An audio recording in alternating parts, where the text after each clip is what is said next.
Alright, welcome aboard, guys. We're getting ready to leave Beaufort in the dark. We're going to taxi down Bravo to 8. Do a U-turn here. We got to get the lights on. Some of the lights stay on all night, I guess. A little tetrahedron. Alright, I'm going to point to the airport. We'll turn on the lights. Alright, there's 5 clicks. I'm going to slide up a notch so I can see a little bit over the dash.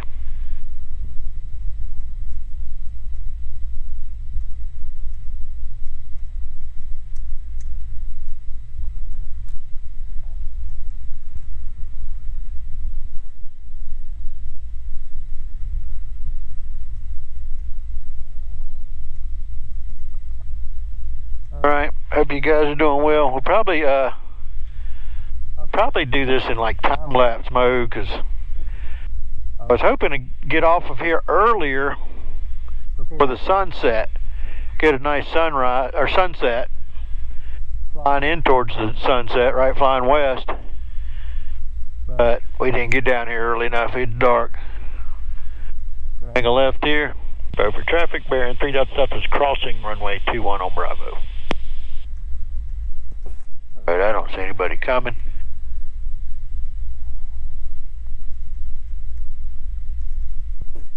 Still nobody coming. We'll get our strobes on, I guess. That ain't my strobes, that was my ice light. There's my strobes. There's my ice light.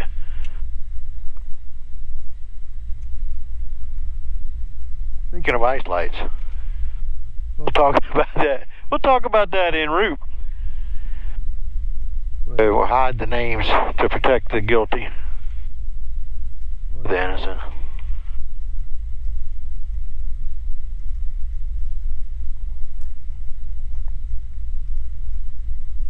Hopefully we got a good angle, I don't know.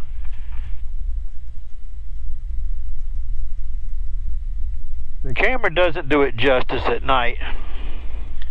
For traffic, bearing 3 Delta Delta's crossing 32 on Bravo. I don't think anybody's landing this runway because this runway does not have lights.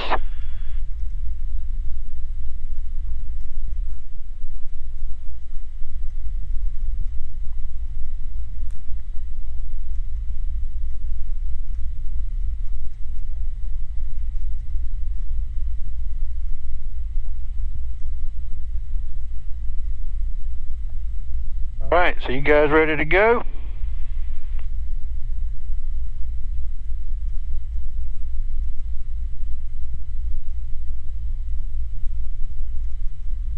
I'm gonna go ahead and turn my fan off. Alright, we're shut good. Over traffic, bearing 683 Delta Delta is departing runway 8. Both will be a left turn out, departing to the northwest. All our lights on, strobes on, nobody's coming.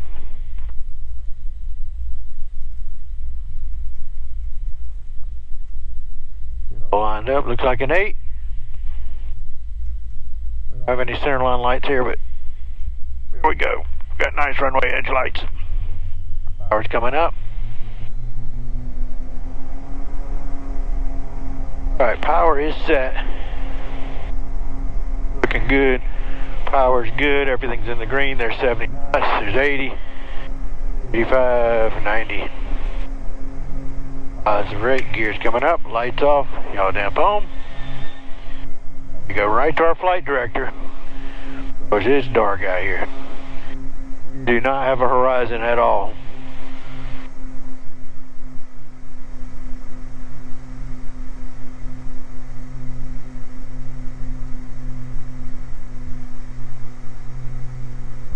We get some altitude before we turn or anything. We'll get a prop sync on. With Sanford 242 Bravo Lima, 15 miles to north, setting up 45 downwind runway 500. Want to start our left turn. Beaufort traffic, bearing 3 Delta to left crosswind runway 8, Beaufort.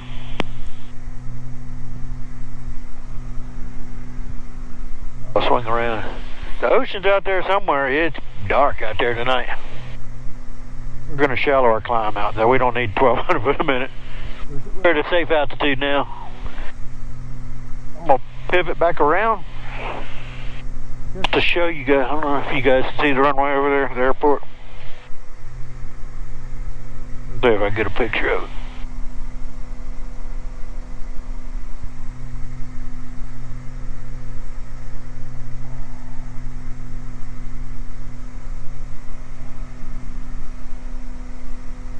Oh, come on, my wing's in the way. There we go.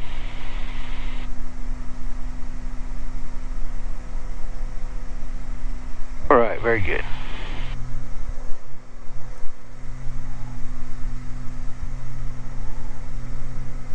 And Beaufort traffic bearing 3 Delta Delta departing the pattern to the northwest.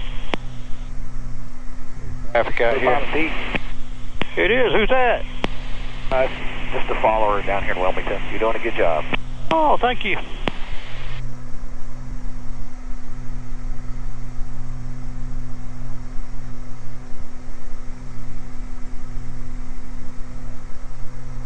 Cherry Point arrival bearing 683 Delta Delta.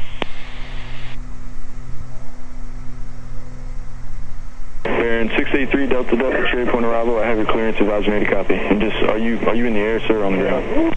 Yeah, we're in the air. We just departed Beaufort out of 2.5 climbing.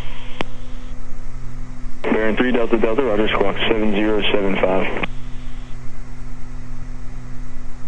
7075 for 3 Delta Delta.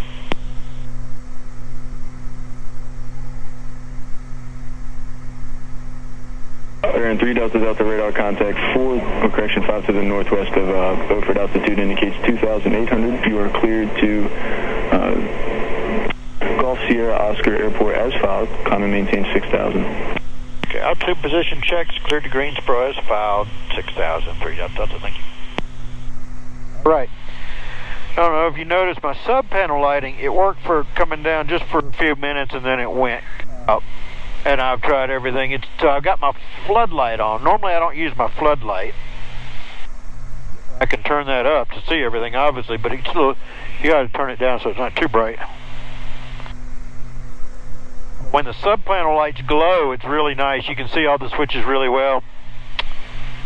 Kind of stinks that it went out because it's happened before on other airplanes and maybe even this one. And if memory serves me right, they call it a transorb. I don't know exactly what that is, if it's some kind of capacitor or diode or what, but they call it some sort of transorb. I guess it changes the power to like a low voltage for this electroluminescent glow lighting or whatever it is. But if memory serves me right, it was labor intensive to get to because it's way back here behind the panel. It ended up being kind of expensive. I think like $1,400 or something. Might be more than that now. Who knows? This was many years ago. Alright, we're going to shallow our climb to 500 foot a minute now. We're boogieing along. We're truing out about 174 in the climb, indicating 163 in the climb, doing 500 foot a minute. I'm leaning my power to the blue line as we go. And that's about it.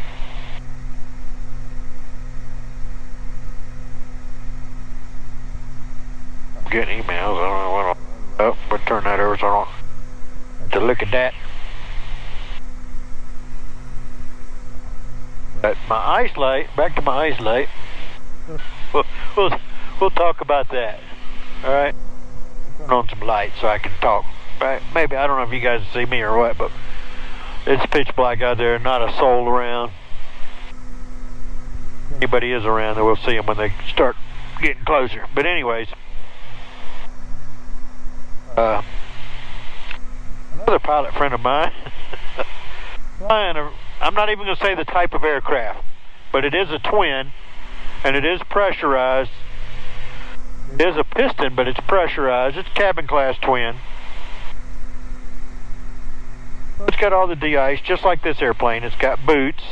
It's got heated props. The windshield, I'm not sure if it's I don't think it's a hot plate like this one. I believe it's actual electric windshield, I believe. I don't really know, but regardless, so it's got all that jazz. It's got the pitot heats and the fuel vent, stall heat, just like this airplane. So everything's pretty much the same as far as the anti-ice equipment. Anyways, he's got everything turned on, or at least he thinks he does. I guess the switches are laid out a little differently in this airplane, the one that I'm talking about. And he had the ice light on instead of the prop heat on. And the airplane was picking up ice, didn't know it. And finally it got heavy, got slow. A lot of little issues, but anyways, that's why it's always good to know your airplane, know your switches. Like right now, mine are all dark. Normally these are lit up so well, it's so easy to see at night. And you guys have seen it before, and you've seen it in the CJ. It's the same type of this electroluminescent type glowing light, whatever you call it. I don't even know how the technology works, but it's something behind there that it's etched into the metal and it lets that light come. I don't know how it works, but it's pretty cool. Bearing 3 Delta Delta, contact your airplane approach 119.35. Okay, 1935, 3 Delta Delta, good night. You as well. Alright, we'll go to 1935.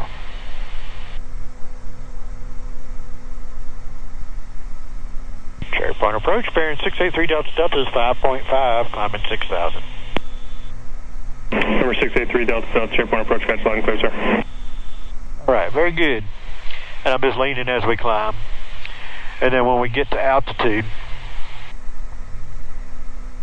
alright, let's see, we're plus 11, ISA plus 11, we're actually 15 degrees, but it's plus 11 for the standard.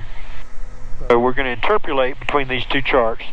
We're on a lean chart, 20 degrees lean standard day versus 20 degrees warmer than standard. So we'll interpolate between the two. We're going at 6,000. So for 6,000 standard is 14.7.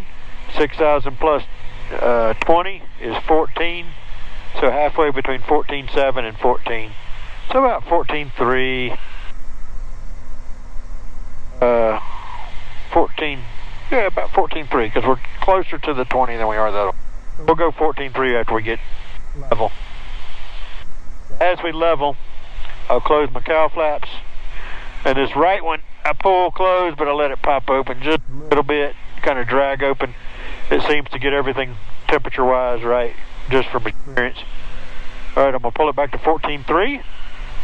Both sides, both nice and even.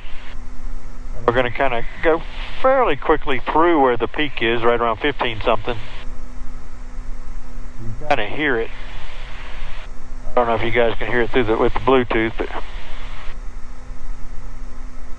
14.3 is what I'm aiming for.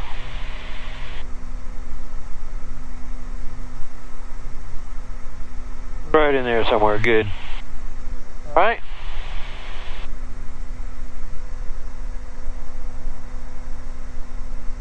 All right. All right. A little rain on these down in Wilmington area. All right, so we're looking good. When at flight plan, I'm going to put that's the top of descent. Oops, let's go back. AGL. All right, so that's set up. All right. Anyways, back to my heats. We're plus 14, so we're not worried about ice. But if I was worried about ice, if it was getting colder, like, say it's getting closer, like 5 degrees, and I know it's getting borderline where we're getting cold, I always turn on my pitot heat, my fuel vent heat, my stall heat. I turn them on proactively, right, ahead of time, before I think we're going to get in ice, to get everything warmed up. As a, not a de-ice, but more of a anti-ice, right, to prevent it from freezing. My prop heat, I do the same to a point, but if I see, oh, we're about to go into some clouds and it's right around freezing, I'll turn on the prop heat early. Technically, you don't have to do it until you think you got ice or if you're in icing, but I do it early because I don't want to build any bit of ice on the props because if it builds up just a little bit and then slings it off, it chips up the paint on the side of the nose, right? You'll see a lot of old freight airplanes where the pilots didn't care, they just turn it on late, boom, sling, it's chipping up the paint. So anyways, I turn that on proactively too. Windshield heat, I don't really need to turn on until I think I need it. If it starts icing up, because I can turn on my defroster, which is just a traditional type, blowing warm air on the inside just to keep us warm and to keep the window from fogging up. That will keep some ice off, but if it starts icing up bad, you turn on that windshield heat and that little hot plate will get hot and it melts the ice almost instantly because that thing gets so warm. It works really well. And then the surface de-ice is the boots. We've got an auto position and a manual. Auto, if the timer doesn't work, you can use manual and it'll pump all of them up at the same time. If the timer's working like it's supposed to. Delta contact Seymour Johnson approach on 123.7. 2037, 3 Delta, good day.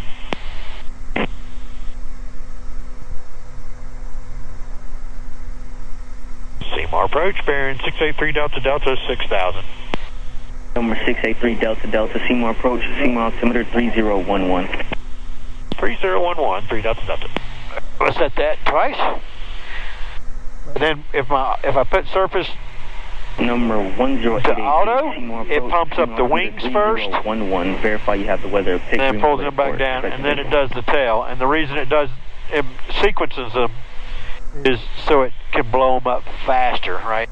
It's more abrupt, so it pops the ice off better because it's doing it faster. Because you only have so much air, right? I've got 2 pumps, air pumps, on each one on each engine. That's what this pneumatic pressure right there is indicating. When I turn them on, they can only pump so fast. If you just do the wings first and then the tail, it'll do it faster. But it'll still work doing it in manual. They just don't pump up as fast. And then you'll see the pressure as it sucks.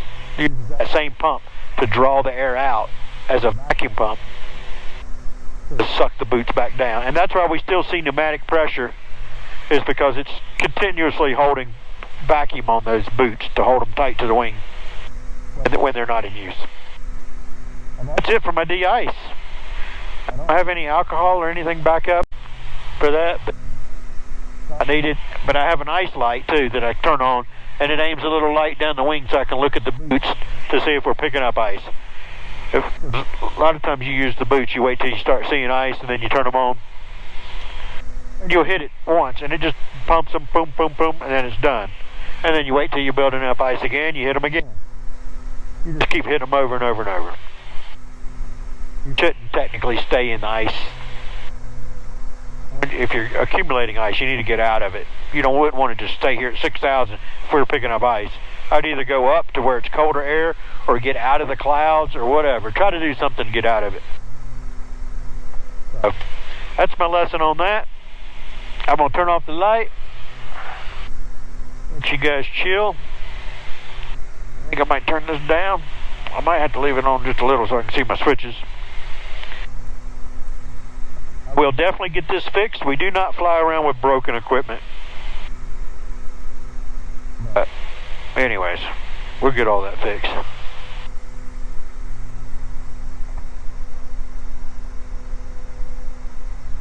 And we are about 44 minutes out.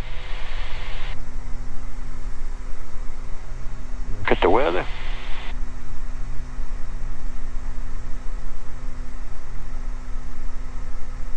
Wind 080 at 3 knots. We're still landing on the 5s.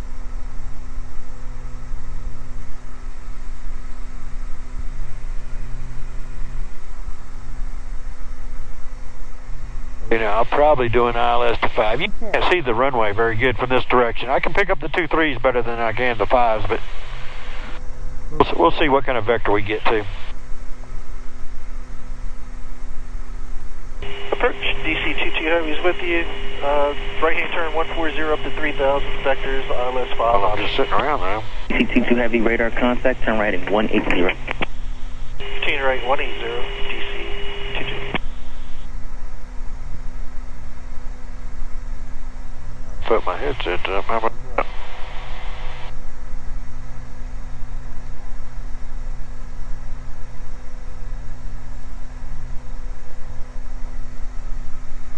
A little housekeeping. How about that? What time is it? 8:13. Oh, we're gonna be back at 9. Rebecca's gonna be waiting on her sandwich. 8 Lima Alpha, contact Raleigh approach Running late. 125.3.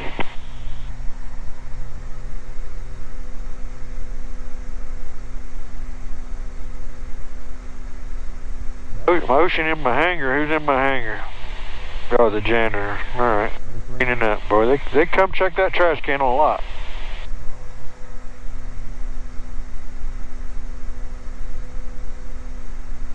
DC-22 Heavy, turn right heading 230. Right, 230 DC. All right, we're deleting some emails. All right. Really can't see squat. The moon. There is no moon. Sure don't see a moon. These no moon nights, it is dark. I mean, I see some lights down on the ground. There's no clouds. Number It's sky clear. 517 Bravo Lima, contact Wilmington approach 135.75.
Greensboro Tower, bearing 683 Delta Delta is visual 32. Bearing 683 Delta Delta, Greensboro Tower. You're number 2 to the airfield. There's a Embraer 170 on a 4-mile final for runway 5, right? Runway 32, clear to land, wind calm. Clear land 32, 3 Delta Delta.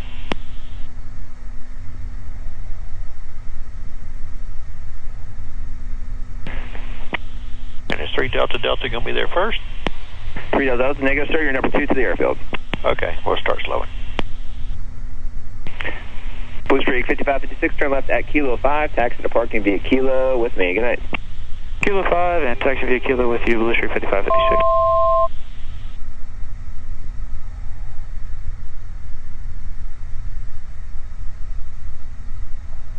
He checks, here comes our flaps.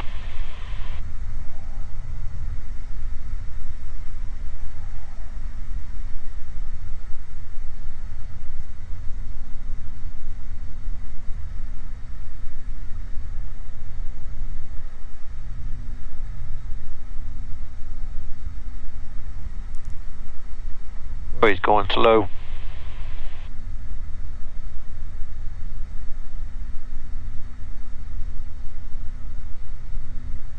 I can't get much slower though.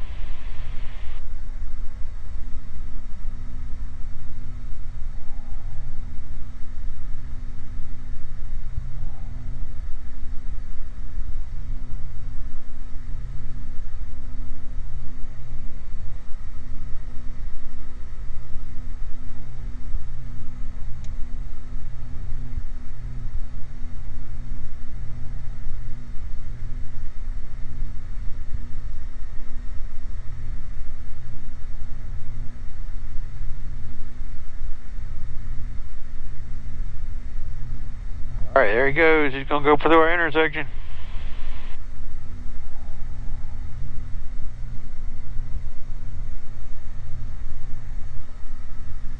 Alright, he's through it.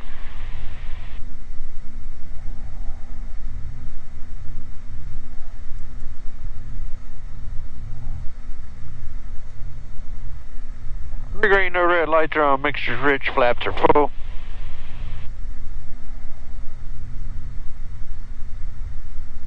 Everything's done, y'all dams away.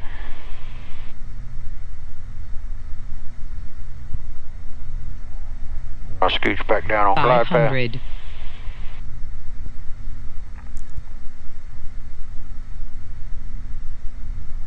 SkyWest 5396, left turn Kilo 5, taxi to parking via Kilo with me. Good night.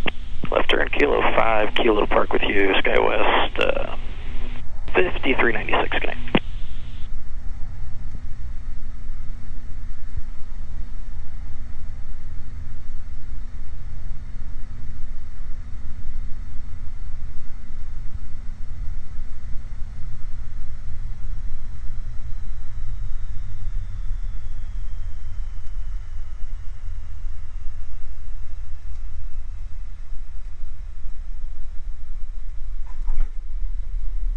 Right. Greensboro Tower, Skyhawk 90508, entering left downwind for runway 5 right. Skyhawk 90508, Greensboro Tower, runway 5 right, continue. Continue left downwind for runway 5 right. 050. Baron 3 Delta Delta, stay parking. We're going to signature. Baron 3 Delta Delta, roger, right turn at Kilo, taxi to parking via Kilo with me. Good night. Kilo with you. 3 Delta, good night. Ops 1, proceed on runway 32. Is this also 2 passes? Roger, 1 pass for 32. Ops 1, roger, proceed on runway 32, cross runway 5 right. Alright, well thanks for riding along. Like, share, subscribe. We got our plane coming towards us, but hopefully we beat them to wherever we're going here. Upquest 72, ready taxi with Kilo. Upquest 72, roger, I do have one on Kilo opposite direction. I'll get you going in just a moment here. Copy. Upquest 72, you probably see him pass behind the Baron, taxi via Kilo, hold short runway 32 at Kilo. Alright, behind the Baron, Kilo, hold short of 32 at Kilo, Upquest 782.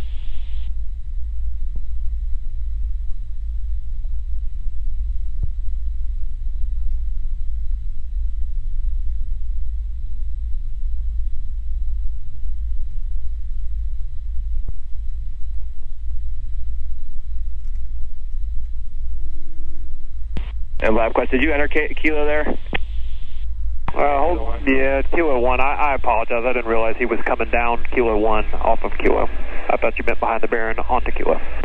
And 3 Delta Delta, yeah, sorry about that little confusion there. If you don't mind, Kilo and then Juliet run to the ramp.